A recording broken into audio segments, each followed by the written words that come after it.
शेट्टी साहब, हमारे सामने स्क्रीन पर काफ़ी सारे प्राइसेस चल रहे हैं। बिटकॉइन आपको 13% नीचे ट्रेड करता हुआ दिखेगा।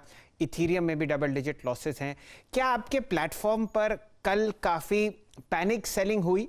और आप अपने निवेशकों को और यूज़र्स को क्या बताना चाहेंगे? ये बिल तो चलिए पार्लियामेंट में है, क्या यहाँ पर डर की कुछ शंका है आपके दिल में, या यहाँ पर ये पैनिक सेलिंग का फ़ायदा उठाया जाए उन निवेशकों के द्वारा जिन्होंने यहाँ पर एंट्री नहीं ली थी? आई थिंक पहली बात तो पैनिक सेलिंग कभी नहीं करना चाहिए, और हमने ये बार बार देखा है। जैसे फरवरी में जब यही सेम डिस्क्रिप्शन आया था बिल का, उस टाइम पे भी सेम सिचुएशन था, पैनिक सेलिंग हुआ। एक दो तीन 2 या 3 दिन तक चला, और उसके बाद वापस प्राइसेस स्टेबलाइज हो गए। अभी आप देखोगे क्रिप्टो के प्राइसेस जो है वो इंटरनेशनल मार्केट से डिस्काउंट पे चल रहे हैं। यूजुअली इंडिया में क्रिप्टो के प्राइसेस प्रीमियम पे चलते हैं। सो अगर इंटरनेशनल प्राइस जो है उसके ऊपर का प्राइस चलता है इंडिया में, अभी उसके नीचे का तो मैसिव डिस्काउंट में चल रहा है। बट आई थिंक ये बिकॉज ये जो न्यूज आई कल और मार्केट रिएक्ट कर रहा है, आई थिंक 1-2 दिन में नॉर्मलाइज हो जाएगा। एटलीस्ट जो हिस्ट्री दिखा रहा है वही हुआ है, 2-3 दिन में नॉर्मलाइज हो जाता है। तो आई थिंक पैनिक तो नहीं करना चाहिए, और बिलो मार्केट आप बेचना आपको रियली वापस सोचना पड़ेगा उसके बारे में, क्योंकि आप अभी जो प्राइस चल रहे हैं वो बिलो मार्केट है। वो इंटरनेशनल प्राइसेस नहीं है, बहुत 10-12% डाउन है। चलिए शेट्टी साहब, इस चर्चा को और आगे बढ़ा रहे हैं। मान लीजिए किसी तरीके से आरबीआई अपने डिजिटल रुपी के पीछे ब्लॉकचेन टेक्नोलॉजी का इस्तेमाल करता है, तो आपकी एक जो बहुत अहम क्या कहना चाहिए एडवांटेज है इथीरियम की या बिटकॉइन की, वो न्यूट्रलाइज होती हुई दिखती है। और साथ ही साथ पार्लियामेंट एक लॉ पास कर देता है जिसमें सारी प्राइवेट बिटकॉइंस और क्रिप्टो करेंसी बैन हो जाती है। तब क्या कीजिएगा? आई थिंक ये जो अंडरस्टैंडिंग है कि इथीरियम और बिटकॉइन, इनका सिर्फ यूज केस जो पेमेंट यूज केस है, ये one of the many use case है।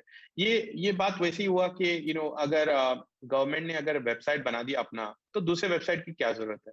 अब गवर्नमेंट का वेबसाइट का जो यूज केस है वो बहुत अलग है। दूसरे वेबसाइट्स, जैसे वेबसाइट्स में सोशल नेटवर्क हो गए, आपको वेबसाइट में चैट एप्लीकेशन हो गए। सिमिलरली आप जो ब्लॉकचेन पे आप जब एप्लीकेशन बनाते हो, तो पेमेंट एक एप्लीकेशन है, लेकिन उसको छोड़ के हजारों एप्लीकेशन आज के दुनिया में बन रहे हैं, पूरे वर्ल्ड में बन रहे हैं। तो ये सब एप्लीकेशन हम बैन की बात करते हैं या प्रोहिबिशन बोलते हैं, तो हम बोल रहे हैं कि इंडिया में से कोई भी ये दूसरे एप्लीकेशन भी यूज नहीं कर सकता। जैसे डिसेंट्रलाइज सोशल नेटवर्क्स बन रहे हैं। अभी हाल ही में आपने सुना होगा एनएफटी, जहाँ पे आर्टिस्ट लोग अपना टोकन, अपना आर्ट को डिजिटलाइज कर रहे हैं। अगर आप क्रिप्टो, आप प्रोहिबिशन बोल रहे हो, तो आप ये भी बोल रहे हो कि आप एनएफटीज भी क्रिएट नहीं कर सकते, आप डिसेंट्रलाइज सोशल नेटवर्क नहीं बना सकते, डिसेंट्रलाइज कोई भी एप्लीकेशन नहीं बना सकते। तो ये जो देखने का जरिया है, इसे हमें बदलना होगा, और हमें ये देखना होगा कि कौन से यूज केसेस आपको प्रॉब्लमैटिक लग रहे हैं। और जो सबसे बड़ा यूज केस जो प्रॉब्लमैटिक लग रहा है अभी फिलहाल, इज पेमेंट यूज केस। तो आप उस पे आप रेगुलेशन ज्यादा स्ट्रिक्ट ले आओ। बट जो दूसरे एप्लीकेशंस है जिसके लिए पूरी दुनिया उस पे एप्लीकेशन बना रही है, उसमें तो I think rest of the country को इन्वॉल्व होना चाहिए, और वो क्लैश नहीं होता आपके पेमेंट यूज केस से। तो ये बहुत ही अलग यूज केसेस हैं। इट्स नॉट लाइक सिर्फ पेमेंट ही है जिसकी वजह से क्रिप्टो आज की दुनिया में चल रहा है। निश्चल जी, तो आप क्या कहेंगे, उस बिल में क्या ऐसे एक्सेप्शन क्रिएट किए जाएं या फिर हो सकते हैं जिससे कि भारत की डिजिटल करेंसी और क्रिप्टो, मैं करेंसी शब्द का इस्तेमाल नहीं करूंगा, क्रिप्टो परसिस्ट करे एज अ अंडरलाइन, और I think as a technology persist करे, ये दोनों का दोनों एग्जिस्ट कर पाएं, ऐसा क्या बिल में कुछ एक्सेप्शन क्रिएट कर पाएंगे सरकार? एब्सोल्युटली। देखो, आई थिंक और हमने एज एन इंडस्ट्री भी हमने एक जैसे एक कोड ऑफ कॉन्डक्ट भी बनाया हुआ है। तो आपको पहले आइडेंटिफाई करना है कि प्रॉब्लम्स क्या है। बिकॉज हम हमेशा अब डायरेक्टली सोल्यूशन बैन बोल रहे हैं या प्रोहिबिशन बोल रहे हैं, बट प्रॉब्लम्स क्या है। So the first problem is कि जो पेमेंट हम नहीं चाहते, and even as an industry, कि कोई भी क्रिप्टो आईएनआर के साथ टक्कर ले। बिकॉज आईएनआर हमारा सॉवरेन करेंसी है, और उसे प्रोटेक्ट करना हम सबका रिस्पॉन्सिबिलिटी है। तो आप पहले ये स्पेसिफाई कर दीजिए कि आप कोई भी क्रिप्टो को रेगुलर पेमेंट्स में नहीं अलाउ करोगे, उससे क्या होएगा, क्रिप्टो आपके पेमेंट इकोसिस्टम के अंदर नहीं घुस पाएगा। वो पहली बात हुई। दूसरा है कि आपको एनोनिमिटी के बारे में हमेशा आप सुनते हो कि क्रिप्टो में एनोनिमिटी है। तो आप केवाईसी जो है हर एक एक्सचेंज में मैंडेटरी कर दो। केवाईसी हो गया, आपका एएमएल पॉलिसीज हो गया, इसे मैंडेटरी कर दो, सो दैट, क्योंकि एक्सचेंज जो है वो एक एंट्री पॉइंट है। आपको अगर पहली बार क्रिप्टो लेना है, आपको कोई ना कोई एक्सचेंज के पास जाना पड़ेगा। अगर वहां पे केवाईसी मैंडेटरी है तो सबको पता चलेगा कि आपने ये बिटकॉइन खरीदा था या ये क्रिप्टो खरीदा था।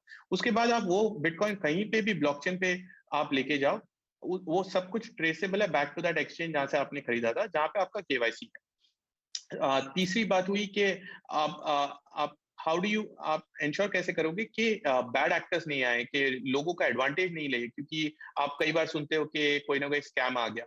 तो यहाँ पे आप कंपलसरी करो कि आपको कंट्री में रजिस्टर करना पड़ेगा आपका company, before you provide services to Indians. तो उससे क्या होगा, आप हर एक जो क्रिप्टो कंपनीज है जो क्रिप्टो सर्विसेज प्रोवाइड करते हैं डायरेक्टली इंडियंस को, वो गवर्नमेंट के अंडर उनको रजिस्टर करना पड़ेगा और लाइसेंसिंग ले आओ, ताकि वहां पे आपको फंड सेफ्टी और ये सब के आप रेगुलेशंस ला सकते हो।